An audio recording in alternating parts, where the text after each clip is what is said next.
Just imagine क्या होगा अगर तुम्हें 1000 साल पुराने खजाने का पता मिल जाए, लेकिन ये खजाना किसी ऐसी वैसी जगह पर नहीं बल्कि शहर में मौजूद सबसे खतरनाक जेल के नीचे दफन हो। अब मान लो कि आप कुछ जुगाड़ करके जेल के अंदर पहुंच भी गए, लेकिन इतना सारा सोना लेकर यहाँ से बाहर निकलोगे कैसे? जानने के लिए वीडियो को एंड तक देखना। इस कहानी की शुरुआत होती है जैंग नाम के एक आदमी से, जो कि एक राइटर है और अलग अलग किस्म की कहानियां लिखता है। जैंग का सपना है कि वो अपनी लिखी कहानियों पर एक फिल्म बनाए, लेकिन एक फिल्म को प्रोड्यूस करने में काफी पैसे लगते हैं और फिलहाल जैंग के पास एक फूटी कौड़ी तक नहीं है। अब अगले दिन जैंग उस प्रोड्यूसर से मिलने पहुंचा जिसके लिए वो काम करता है, लेकिन ऑफिस आकर उसने देखा कि वो प्रोड्यूसर एक दूसरे राइटर की धुनाई कर रहा है क्योंकि उसने समय पर अपनी कहानी पूरी नहीं की थी। अब ये देखकर जैंग काफी घबरा गया क्योंकि उसकी कहानी भी अभी अधूरी थी, लेकिन इससे पहले कि प्रोड्यूसर उसका भूत बनाता, उसने अपनी गलती मान ली और कहानी को पूरा करने के लिए 1 महीने का टाइम मांगा। लेकिन 1 महीने के बजाय प्रोड्यूसर ने जैंग को केवल 4 दिनों की मोहलत दी और अगर इन 4 दिनों में उसने इस कहानी को पूरा नहीं किया तो उसे प्रोड्यूसर के पूरे पैसे लौटाने होंगे। अब भारी मन के साथ जैंग अपने घर पहुंचा और उस कहानी पर काम करना शुरू कर दिया, लेकिन काफी पन्ने फाड़ने के बावजूद भी वो कोई ढंग की चीज नहीं लिख पा रहा था। आखिरकार जैंग इस काम से तंग आ गया और दिमाग को ठंडा करने के लिए बियर पीने लगा। तभी उसे पास में पड़ा एक बॉक्स दिखाई दिया जो उसके ग्रैंडफादर मरने से पहले छोड़ गए थे। इस बॉक्स के अंदर से जैंग को उसके ग्रैंडफादर का एक लेटर मिला जो उन्होंने जैंग के लिए लिखा था। अब चूंकि जैंग ने काफी दारू पी ली थी, इसलिए इस लेटर को पढ़ते पढ़ते उसकी आंख लग गई। अब सपने में जैंग ने अपने ग्रैंडफादर को देखा जो उसे एक खुफिया खजाने का पता बता रहे थे। वो जैंग से कहते हैं कि मैंने हमारे पुश्तैनी घर के नीचे करोड़ों का सोना दबा रखा है, लेकिन मरने से पहले मैं उसे निकाल नहीं पाया क्योंकि सरकार ने उस घर को तोड़कर उसके ऊपर एक जेल बना दी थी। अब अगले ही पल जैंग की नींद खुल गई और इस बॉक्स के अंदर से उसे अपने पुराने घर का नक्शा और एक सोने का बिस्किट भी मिला। अब जब उसने इस मैप को जेल के मैप से मिलाकर देखा तो वो पूरी तरह से हैरान हो गया क्योंकि ये दोनों मैप्स बिल्कुल सेम टू सेम थे। अब जैंग ने फैसला किया कि वो इस जेल के अंदर जाएगा और अपना पुश्तैनी सोना लेकर आएगा। अब खुद को गिरफ्तार करवाने के लिए जैंग ने अपने पड़ोसी का लैपटॉप चुराकर उसे नीचे फेंक दिया और इस अनोखी गलती के लिए जैंग को अरेस्ट करके जेल में डाल दिया गया। अब जेल पहुंचकर उसने देखा कि ढेर सारे कैदी मिलकर क्रैब नाम के एक दूसरे कैदी का बर्थडे मना रहे हैं। थोड़ी देर बाद क्रैब जैंग से मिलने पहुंचा और उसे बताया कि किसी जमाने में उसका भी जैंग नाम का एक दोस्त हुआ करता था, इसलिए क्रैब ने इस जैंग को भी अपना दोस्त बना लिया और जेल के अंदर उसकी हिफाजत करने का वादा किया। अब थोड़ी देर बाद जैंग जेल के अंदर मौजूद बरगद के पेड़ के पास गया क्योंकि उस नक्शे के हिसाब से इस पेड़ के आसपास एक कुआं था और वो सारा सोना उस कुएं के अंदर दफन था। तभी अंकल ली नाम का एक दूसरा कैदी जैंग के पास आया और उसे बताया कि इस जेल के अंदर 2 गैंग्स हैं और यहाँ आने वाले हर एक कैदी को किसी एक गैंग में शामिल होना ही पड़ता है। अब पहली गैंग थी क्रैब की, जो हर हाल में अपने साथियों की रक्षा करते थे और जेल में शांति व्यवस्था बनाकर रखते थे। वहीं दूसरी गैंग थी टाइगर नाम के एक आदमी की, जिसे ब्रदर टाइगर के नाम से जाना जाता था। ये कैदी जैंग से कहता है कि एक बार को तुम जेल के वार्डन से भिड़ जाना, लेकिन टाइगर और उसके साथियों से दूर ही रहना। पर अभी वो अपनी बात पूरी करता उससे पहले टाइगर के लोग वहाँ पहुँच गए और सभी नए कैदियों को पकड़कर टाइगर के पास ले गए। अब टाइगर के लोगों ने इन कैदियों पर गैंग में शामिल होने का दबाव बनाया और इनकार करने पर इनकी अच्छे से खातिरदारी करी। अब जैंग के पास कोई और चारा नहीं था और उस कैदी की कही बातों को याद करके वो गैंग में शामिल होने के लिए राजी हो गया। लेकिन इस गैंग में शामिल होने के लिए इन सभी लोगों को टाइगर की थूकी हुई चाय पीनी पड़ेगी। अब मजबूरन सभी कैदियों को ये चाय पीनी पड़ी, लेकिन जब जैंग की बारी आई तब क्रैब और उसके साथियों ने लास्ट मोमेंट पर आकर उसे इस बेइज्जती से बचा लिया। यहाँ क्रैब ने टाइगर से कहा कि जैंग मेरे साथ मेरे कमरे में रहता है, इसलिए वो मेरी गैंग का हिस्सा है और तुम उसके साथ जबरदस्ती नहीं कर सकते। अब ये सुनकर क्रैब भड़क गया और उसने कसम खा ली कि वो जैंग की जिंदगी को नर्क बना देगा। अब उस शाम जब जैंग अपना नाश्ता कर रहा था तब टाइगर उसके पास आया और उसके खाने में कॉकरोचेस डालकर उसे खाने को कहा, लेकिन वहाँ मौजूद क्रैब ने ये सब देख लिया और यहाँ इन दोनों ग्रुप्स के बीच जोरदार लड़ाई हो गई। अब अगले दिन जैंग को इस जेल की साफ सफाई का काम दिया गया और इस दौरान जैंग ने उस पुराने कुएं को ढूंढने की कोशिश की जिसके अंदर वो सारा सोना दबा है, लेकिन काफी कोशिशों के बाद भी उसे उस कुएं का कुछ पता नहीं चला।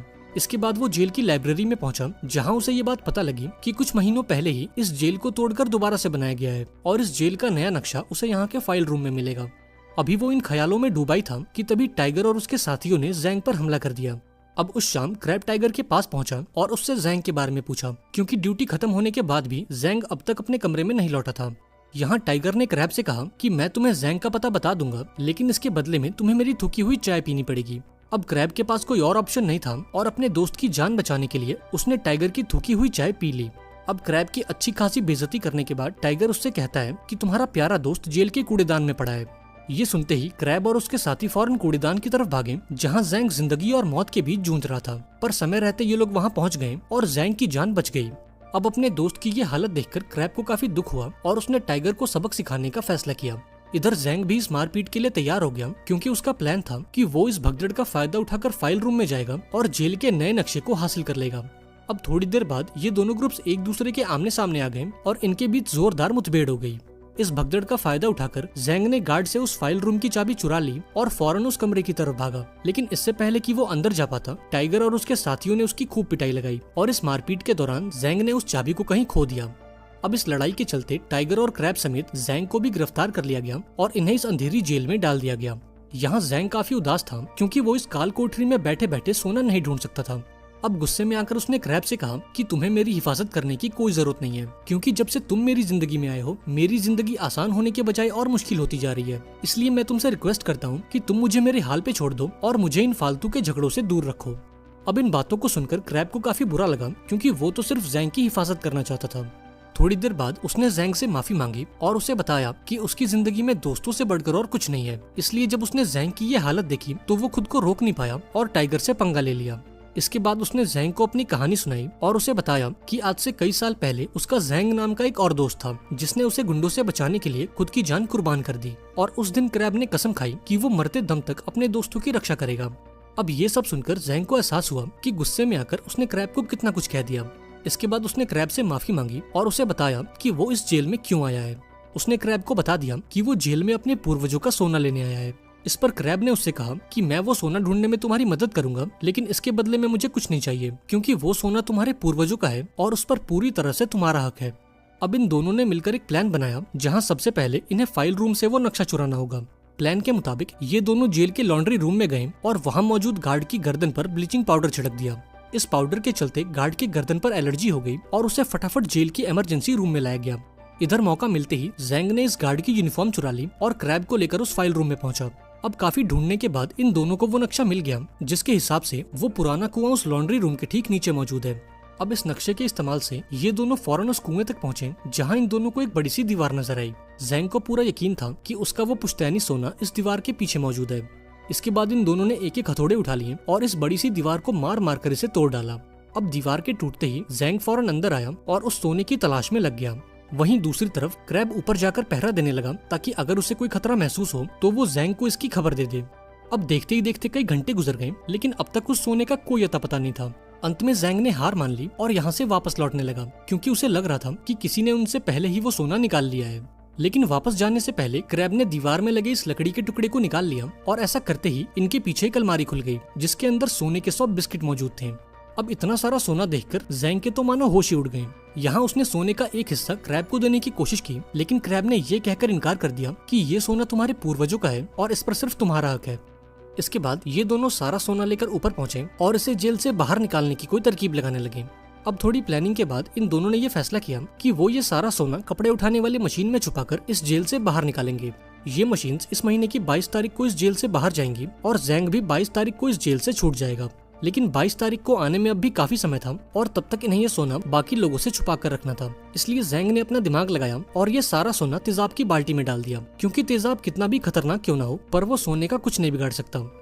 अब अपना पुश्तैनी सोना पाकर जैंग काफी खुश था क्योंकि अब वो अपना सारा कर्ज उतार कर अपनी मनचाही कहानियों पर फिल्में बना सकता है। अब अगली सुबह टाइगर ने इन दोनों पर हमला कर दिया और यहाँ एक जोरदार लड़ाई शुरू हो गई। इस हाथापाई के बीच वो सारा सोना टाइगर के हाथ लग गया जिन्हें जैंग ने तेजाब के डब्बों में छुपा रखा था। अब इनकी लड़ाई को सुनकर जेल के गार्ड्स भी उस कमरे तक आ पहुंचे पर इससे पहले कि ये तीनों पकड़े जाते इन्होंने वो सारा सोना दोबारा से छुपा दिया। अब गार्ड्स के पूछने पर टाइगर ने बताया कि काम करते वक्त जैंग का पैर फिसल गया था और वो तो जैंग की मदद कर रहा था। अब पकड़े जाने के डर से जैंग ने भी इस बात में हामी भर दी और ये देखकर क्रैब को काफी बुरा लगा और वो समझ गया कि जैंग के लिए सोने से बढ़कर और कुछ नहीं है। क्रैब को इस बात का इतना बुरा लगा कि उसने मन ही मन जैंग से दोस्ती तोड़ दी। अब उस शाम क्रैब को खबर मिली कि उसकी बेटी काफी बीमार है और उसे आईसीयू में एडमिट किया गया है। ये जानकर वो जैंग के पास पहुंचा और उसके प्लान में शामिल होने की बात कही। असल में क्रैब को खजाने में कोई हिस्सा नहीं चाहिए था बल्कि वो तो सिर्फ इस जेल से निकलकर अपनी बेटी से मिलना चाहता था। अब पहले तो टाइगर ने क्रैब के साथ काम करने से मना कर दिया लेकिन फिर जैंग ने उसे मना लिया और ये तीनों यहाँ से भागने की प्लानिंग करने लगे। इन्होंने फैसला किया कि आज से 3 हफ्ते बाद जब जेल की एनिवर्सरी पार्टी होगी तो ये सभी सुरंग से होते हुए समंदर में कूदकर भाग निकलेंगे। लेकिन प्रॉब्लम ये थी कि उस पार्टी में अब भी 3 हफ्ते बचे थे और जैंग अगले हफ्ते जेल से छूटने वाला था। अब अपनी सजा को बढ़वाने के लिए उसने टाइगर और क्रैब के साथ मिलकर एक लड़ाई की और देखते ही देखते जेल के अंदर हंगामा हो गया। अब प्लान के मुताबिक गार्ड्स ने ये लड़ाई रोक दी और इन तीनों को सेल के अंदर डाल दिया। ऐसे ही दिन गुजरते गए और बहुत जल्द जेल की एनिवर्सरी पार्टी का दिन आ गया। अब डेकोरेशन के दौरान टाइगर, क्रैब और जैंग ने सभी बलून्स के अंदर प्रोपेन गैस भर दी ताकि वो धमाका करके गार्ड्स का ध्यान बटा सके और भगदड़ का फायदा उठाकर सुरंग तक पहुंच सके। अब उस शाम जब वार्डन अपनी स्पीच दे रहा था तब क्रैब ने इन बलून्स में धमाका कर दिया, जिससे जेल के कंपाउंड में हलचल मच गई। अब इस मौके का फायदा उठाकर ये तीनों सुरंग के अंदर घुस गए और धीरे धीरे आगे बढ़ने लगे। लेकिन इस दौरान एक मेटल के टुकड़े ने जैंग के पैर को जख्मी कर दिया और उसके पैर से काफी खून बहने लगा। अब ये देखकर क्रैब ने उस चोट को एक प्लास्टिक से बांध दिया और ये सभी बिना रुके आगे बढ़ते रहे। आखिरकार इन तीनों की मेहनत रंग लाई और ये सभी सुरंग के आखिरी छोर तक पहुंच गए। यहाँ इन सभी को एक बड़ी सी दीवार नजर आई जिसके दूसरी ओर एक विशाल समंदर था। इधर गार्ड्स को भी इस बात की भनक लग गई कि 3 कैदी जेल से कहीं गायब हैं और ये खबर मिलते ही उन्होंने इन तीनों को ढूंढना शुरू कर दिया। वहीं दूसरी तरफ इन तीनों ने अपने बनाए बॉम्ब से उस बड़ी से गेट को उड़ा दिया जिसके दूसरी ओर समंदर था। इस सुरंग के ठीक नीचे एक नाव पहले से इनका इंतजार कर रही थी और इन्हें रस्सी के सहारे नीचे उतरना था। लेकिन एक बार फिर से टाइगर ने अपनी औकात दिखा दी और अपनी शर्ट के अंदर से एक चाकू निकाल लिया। दरअसल वो इन दोनों को मारकर इनके हिस्से का सोना भी हथियाना चाहता था। यहाँ उसने क्रैब पर हमला कर दिया, लेकिन लास्ट मोमेंट पर जैंग बीच में आ गया और यहाँ इन तीनों के बीच जोरदार लड़ाई हो गई। यहाँ टाइगर क्रैब पर भारी पड़ रहा था और वो किसी भी पल उसे मार सकता था। ये देखकर जैंग ने कहा कि तुम ये सारा सोना ले जाओ लेकिन क्रैब की जान बख्श दो। पर टाइगर को इन बातों से कोई फर्क नहीं पड़ा और उसने क्रैब को ले जाकर समंदर में धकेल दिया। लेकिन खुशकिस्मती से क्रैब ने एक रस्सी को पकड़ लिया जिसका दूसरा सिरा जैंग के हाथों में था। अब इन दोनों को इतना लाचार देखकर टाइगर इनके मजे लेने लगा, पर तभी क्रैब ने मौका देखकर टाइगर को ही नीचे खींच लिया और टाइगर के साथ साथ वो सारा सोना भी पानी में जा गिरा।